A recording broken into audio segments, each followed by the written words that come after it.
అదేవిధంగా అధ్యక్ష మేము కలిసి వస్తాం, ప్రభుత్వంతో మీరు ఇచ్చిన మాట నిలబెట్టుకోండి, తప్పకుండా కలిసి వస్తాం. కొట్లాట అనేది మా డిఎన్ఏలో ఉంది, తప్పకుండా కొట్లాడతాం ప్రజల పక్షాన.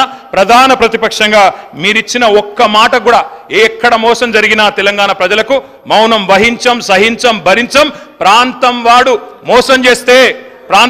మోసం చేస్తే ఈ ప్రాంతంలోనే పాత్ర పెడతామన్న కాళోజీ మాటలు వారికి గుర్తు చేస్తూ జై తెలంగాణ.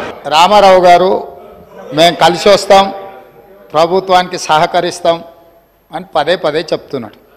నేను వారికి ఒకటే సూచన చేస్తున్నా, మీరు కలిసి వస్తారా లేదా అనేది, అన్నం ఉడికిందా లేదా అనేది ఒక మెతుకుని బట్టి చూస్తే తెలుస్తుంది. ప్రతిపక్ష నాయకుడు సభలకే రాడు, వీళ్ళు కలిసి వస్తారని చెప్తే నమ్మేది ఎవరు అధ్యక్ష?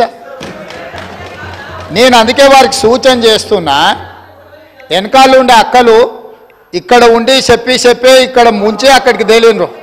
ఆ అక్కల మాటలు విన్నాడు అనుకో జూబ్లీ బస్ స్టాండ్లో కూర్చోవాల్సి వస్తుంది అధ్యక్ష.